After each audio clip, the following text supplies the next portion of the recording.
Hey everybody, this is Stelly FD with Closeout. In today's video, I want to tell you the story of how Elastic Sales went from 40K in monthly recurring revenue to 130K in monthly recurring revenue in just 2 months. I've been talking to services business a lot lately for whatever reason. Companies reach out, either companies that are building technology but are doing consulting and doing some kind of a services business in the meanwhile, or companies that are fully committed to being a consulting or services business. And they all seem to struggle with some of the same challenges, right? And so they reach out to me and they ask me how to sell better, how to negotiate better contracts, and how to overcome some of the challenges of running a services or consulting business. You've all heard this, especially if you're in the startup world, which is like, oh, services business don't scale, consulting businesses don't scale. One of the reasons they don't scale is because a lot of services businesses and a lot of consulting businesses set themselves up for failure. They're setting up and designing a pricing structure, and they negotiate contracts or deals with clients that destroy the ability for you to scale and grow your business, and that kill any kind of predictability that you would have and that you absolutely need in order to grow a services business, right? Services business mainly are reliant on human resources to deliver the value in the services. So you need to become a master in managing cash flow. You want to be pricing your service in a way that has such a healthy margin that you're able to really build a great business. So they usually reach out to me, and the reason they do is because they know the company history of Close.io, right? Close.io, for those who don't know, started as a services business. What we did, and we were called Elastic Sales. And Elastic Sales, what we did there in a nutshell is we offered B2B startups that were venture-backed and sales team on demand. You were able to come to us and rent a bunch of salespeople and scale that up or down. And we would figure out sales for you. We would figure out a sales model that was predictable and scalable, and you could scale your sales effort or your sales teams with us or augment your internal team with us. That was what the original idea was. And that's how we started building Close.io, a killer inside sales tool, internally first to empower our own sales campaigns and our own salespeople. And eventually the software became so good that we released the software and it grew. And maybe in the future I'll record a video and tell you a little bit about the transition between services business and software business. But for today, I want to tell you how we went from 40K to 130K. When we started with Elastic Sales, our pricing was just completely out of whack. What we did, we were a little naive, right? So our thinking was, let's just become the AWS for salespeople, right? Let's, replace service with salespeople, and you'll be able to spin up salespeople just like service. So you should be able to rent a salesperson kind of ideally on an hourly basis, if not on a daily basis. But to start with, just to make things simpler, we said, let's start with you're renting per month. So our pricing model is you pay per salesperson per month. Completely flexible, no contracts, no trial period whatsoever. Just tell us, I want 2 sales reps. Next month, boom, you go. Now, one thing we realized fairly early on was that many of our customers wanted to have a commission, part of this, kind of a performance part of the payment plan. And we also wanted that. We thought that if we perform really well, that probably should be a really good idea for us. But we also knew that, we will not really know. It's going to take a little while for us to really figure out how to successfully sell and what a commission should look like.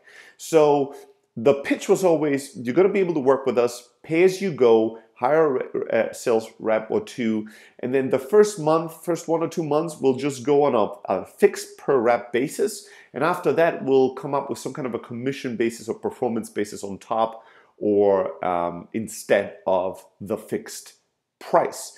And most of our clients were cool with this. Now, here's some of the problems. So that's how we started, right? Here's some of the major problems we encountered, and here's what we changed and how it led us to make a massive jump in revenue and fix a lot of problems that the business had at the time. Number one, when you have a model like this, you have zero predictability in the business, right? You don't know how many customers you're going to have next month or the month after or the month after. You have no idea how much revenue you're going to have. And you have no idea, based on those two things, how many people you should hire or let go of, right? You have no idea of how to manage your resources based on this kind of a pricing plan. It is literally crazy. There's no way to really build a successful services business, in my opinion, with that kind of, oh, everything is flexible, fully affordable, pay as you go type of a deal. It sucks, right? It really does. And because there's no predictability, because you don't know what to do, what ends up happening, and this is so typical for services businesses, is that the founder or the founding team, in Elastic Sales case me, I would go out, I would get us a bunch of clients, then I would turn around and panic and be like, oh my God, we're going to have all these new clients starting in the next month or two. We need to hire more people. We'd go hire a bunch more people. We would onboard the people. We would onboard the clients. We would kind of, balance all the complexities of that. It would go fine. We would be happy for just a little moment. And then a client would cancel or leave, or a few employees would cancel and leave. And then I would be back at scrambling, going out there, getting new clients and more clients and trying to hire more people. So it was constantly a stop and go of get more clients, get more people, service those clients and people. Oh shit, we're losing clients and people. Let's go out there and get more people. Let's go out there and get more clients. And then when you constantly go stop and go, stop and go, stop and go, stop and go, you can never build momentum based on this. There's no way to build real momentum. And it's such a schizophrenic schedule that you're going to hate your life, hate your business, and hate your clients. And it's going to show in your work. It's going to show in the way that you create value, which is going to be diminishing in many, many cases. And it's very unfulfilling. It's very frustrating. So what was our remedy, and what can be your remedy if you're running a services business and you're nodding, in agreement, and you know exactly the type of pain that I was describing right now? What was our solution? Well, at some point we stopped and we said, this sucks. This doesn't work. This is really painful. Our first approach, just to be fully honest with you, was, since we're in Silicon Valley, maybe we can just raise money and fix this revenue problem, but just having a ton of money in the bank. All right, so I went out and I tried to raise money for a services business, and I didn't succeed. Thank God I didn't succeed. That probably saved our lives and saved the company in the long term. I didn't know that back then, right? But I went out, I tried to raise money. I realized I wouldn't be able to do that well. So we went back and we said, all right, fundraising is not really an option. So what is? Well, we need to make more money. And we really stepped back, and for the first time since we had started the services business, from the time we started, we instantly had so much demand, and we had such an easy time getting some more clients on board, and we saw that so many businesses wanted this, that we fell into this business, and we're so busy running it and managing everything that we never took a step back to realize the flaws in our business model, the flaws in the big picture, like working on the business versus just in the business, right? So that crisis mode, never let a good crisis go to waste. One of my favorite John F. Kennedy quotes. That crisis, we took that as an opportunity to step back, look at the big picture and go, okay, well, we can run out of business soon, right? We can jump off a cliff because we're schizophrenic and we hate our lives, or we can fix this. How could we make more money, and how could we make more money in a better way with our existing clients? And the solution that we had, or our analysis, resulted in a few basic insights. Number one, we realized that in the first month or two, the main value we create with many of our clients is not just the revenue that we bring to them through sales.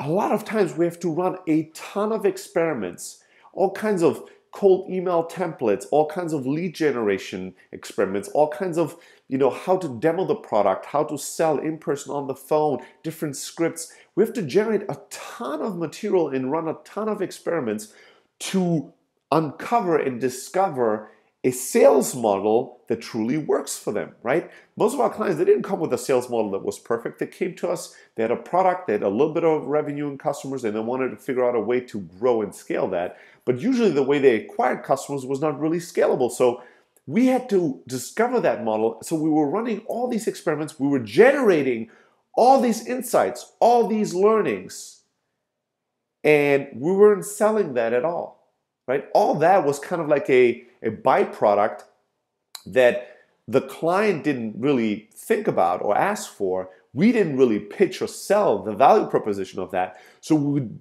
do all this work basically for free, which is the main value that we were generating, we realized later. And we were scrambling to do sales in the first 2 months because we had to do all this trial and error for the client and all these experiments and generate all these insights for the client for free, right? Or for not enough money.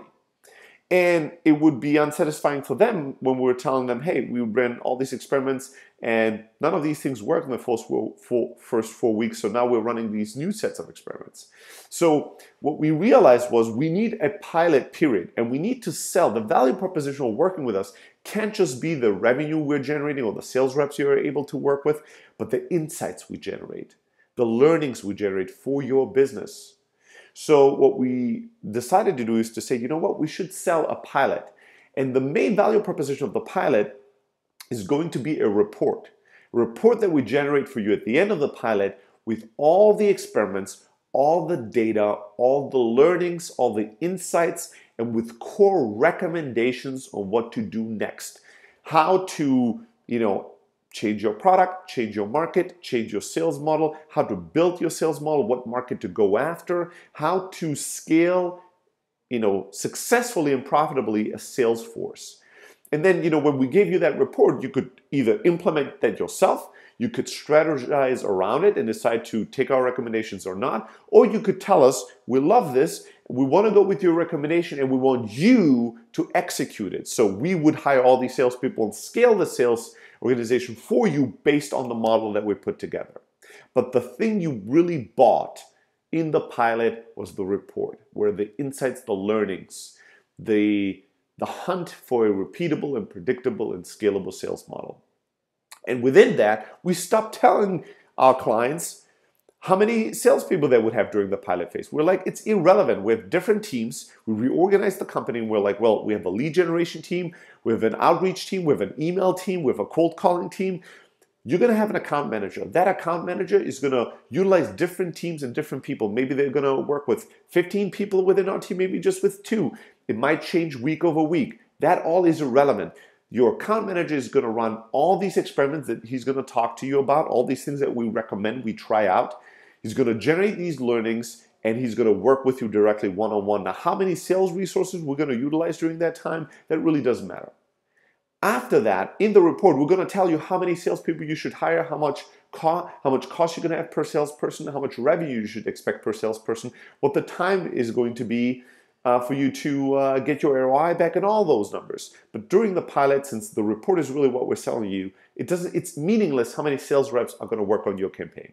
So we disconnected the number of people in the early days because we really didn't know how to estimate that in the right way, and they didn't really know.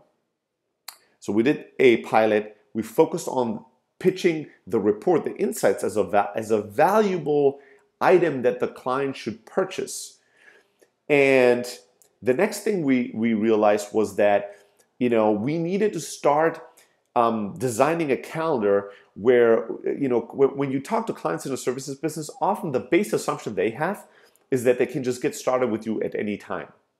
And the perception you create is that they can start with you at any time because you're always just like chitty-chatting with them, you're taking more and more calls, you give them all the time in the world, you never create any urgency or any scarcity, you never make them realize that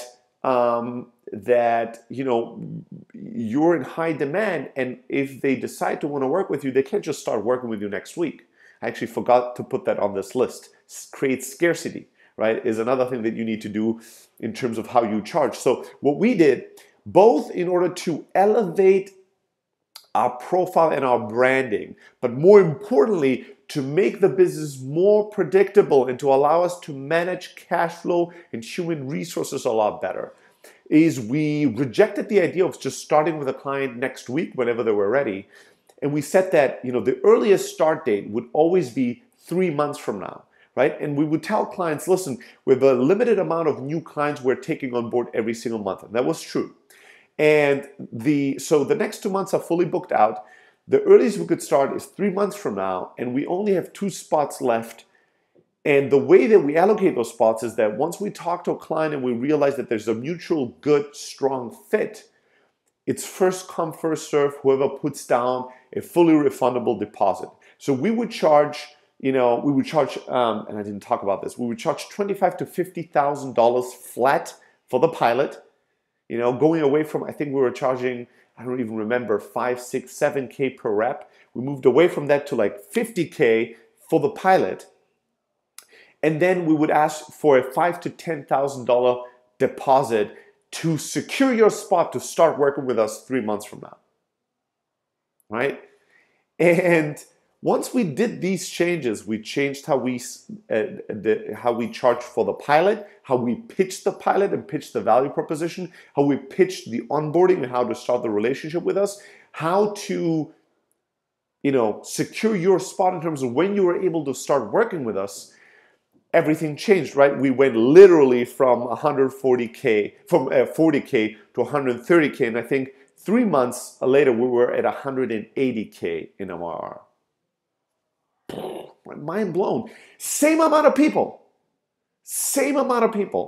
right? So same cost structure, massive jump in revenue, and not just revenue, predictability. All of a sudden, beautifully, we knew how many clients we would have in the next 4, 5, 6 months.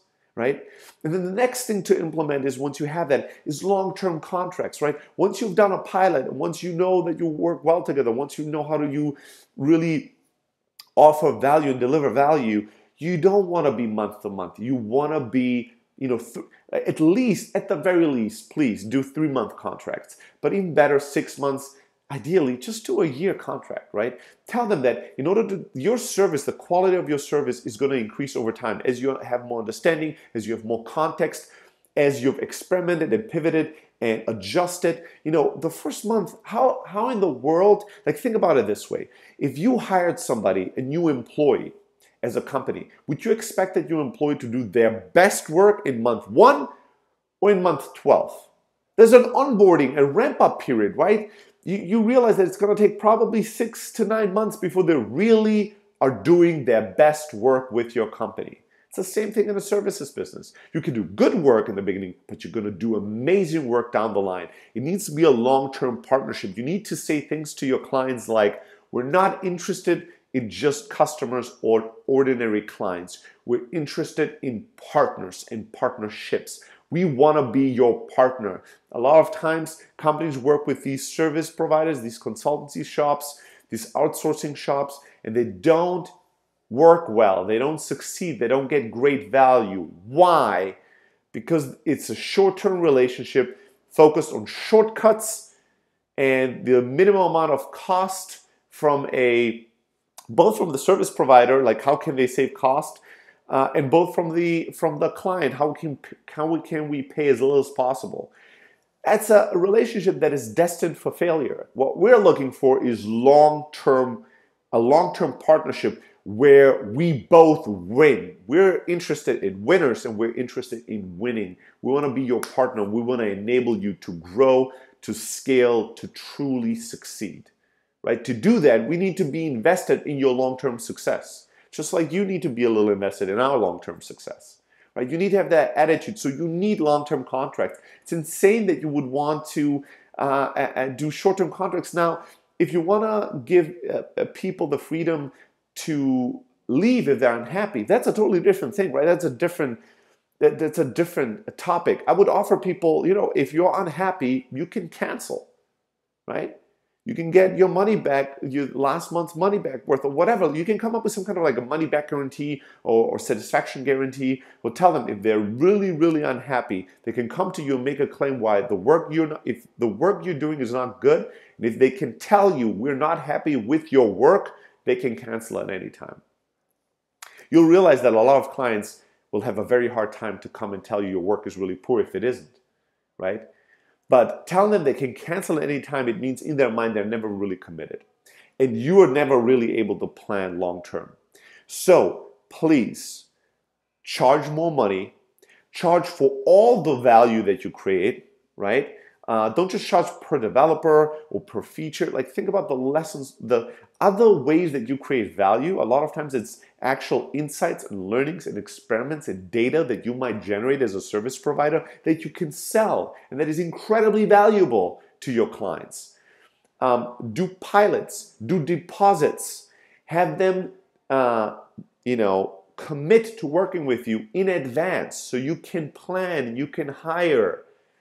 And for us, once we started doing this like 3 months in advance booking and 5 to 10K deposits, for the first time ever, we were able to actually have one of our salespeople fully focus on selling Elastic Sales, right? Because before that, anytime we would hire a bunch of salespeople, we would deploy them for our clients. This is another, like a typical services business problem is we don't have enough resources for our own business. Like if you're a developer shop, we want to build all these products, but we can't have developers build our product because we have to rent them out to make money. Or we're doing an outsourced sales service, but we don't have any salespeople ourselves because we want to rent out all our salespeople. Or we are a marketing growth agency, but we're not doing any marketing or growth for ourselves because we're doing all the work for our clients. That's such a typical general services business issue. And the way to fix this is to set your business model and your pricing up in a way that empowers you to have one person that can fully work on your own shit. Right? And that's what we were able to do for the very first time. Once we switched the model, we were able to have somebody full-time selling Elastic Sales and consistently every month. Right? A lot of things changed and improved once we did that. And then I was just recently talking to a friend that is running a services business, and he was struggling with retention. And we realized that a lot of times his clients, because he's succeeding with them and he's delivering a lot of value to them, eventually they want to bring those functions in-house, so they start hiring internally to continue that success, and then they stop working with him. And he was really frustrated by that. But again, a crisis is really another opportunity. Don't let it go to waste. So, if you know that you're delivering success to those clients and that eventually they're going to want to bring this in-house, make it part of the deal. Tell them from the get-go, here's the deal. We're going to do this for you for 1 year. If we're doing this successfully for you, you're going to bring this in-house eventually, right? You're going to want to have full ownership and employ these people and have them in-house. Here's what we're going to do. We're going to hire these amazing people, train them, onboard them. We're going to have them on your campaign. And if you love the results and if you like the people, you'll be able to recruit the people out of our company and as full-time employees in your company. Right? A lot of very successful consultancy companies have employed this model, this very model. So you make it part of your deal. Being a recruiter is really profitable, right? You might get 20, 30, 40% of a person's first year salary for successfully recruiting for your clients. And it might make you much more attractive for talented young employees because you can tell them, hey, you come here, we teach you everything, you work on a variety of campaigns, and if you find a campaign you truly love, you have a chance to be hired by one of these top-tier companies, right? So it's a great thing for everybody. That can be an amazing model for you to have like long-term, instead of being frustrated about churn, you're now excited about, being able to have your employees leave and make a ton of money and offer another amazing value to your clients and an amazing value to your employees. I want to leave you with one little quote, which is this one. Your self-worth will determine your net worth. This is a quote from a very successful consultant, single consultant. He has written a ton of books, and I know you're wondering, who is he? We're gonna write it in the show notes. I don't remember his name. I have to research that. But he wrote a bunch of books on how to make more money consulting, basically how to charge more money for consulting. And one of his favorite things is that, your self-worth, the way you see your worth in the world will determine your net worth, especially in consulting, especially in services where you could charge $1, 100 or 1,000, 10,000 an hour or per day or per whatever unit. You determine what you're worth. There's no universal way to evaluate the worth of you as a person, right? Or the people that you've put together. And the reason why I want to end with this quote is because I was telling some of these tips to a person that is running a consulting business, and he was telling me, yeah, that's all awesome, Stelly, but I tried to do long-term contracts, and a bunch of my clients were pushing back, and they didn't seem that excited about it. So I guess I just chickened out, and I don't know if I'm ready to push back on it. And honestly, if you're not ready to push back, you might not be ready to be in a business that's not painful. Ouch, right? I know that this is very harsh, but it's the truth.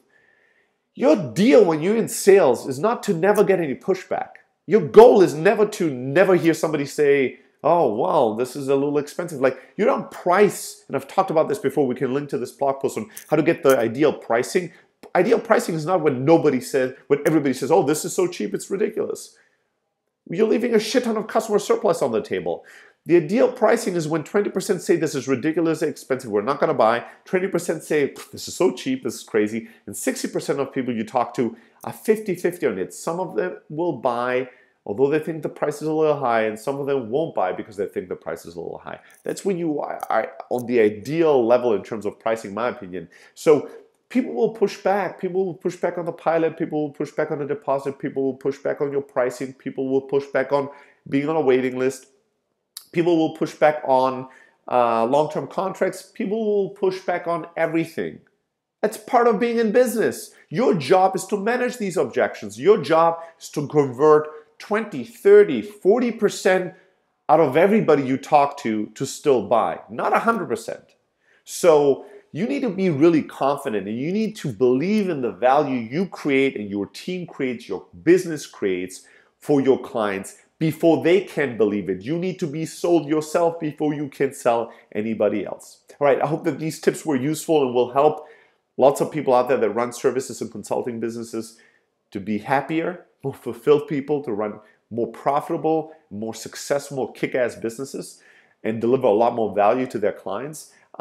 If you haven't yet, make sure to go to blog.close.io and subscribe to our blog twice a week. Highly tactical and useful advice for you. And if you want to reach out to me personally, shoot me an email at stelly@close.io. Always happy and grateful to hear from you. If you have any stories to share, leave them in the comments. And now let's go and get them.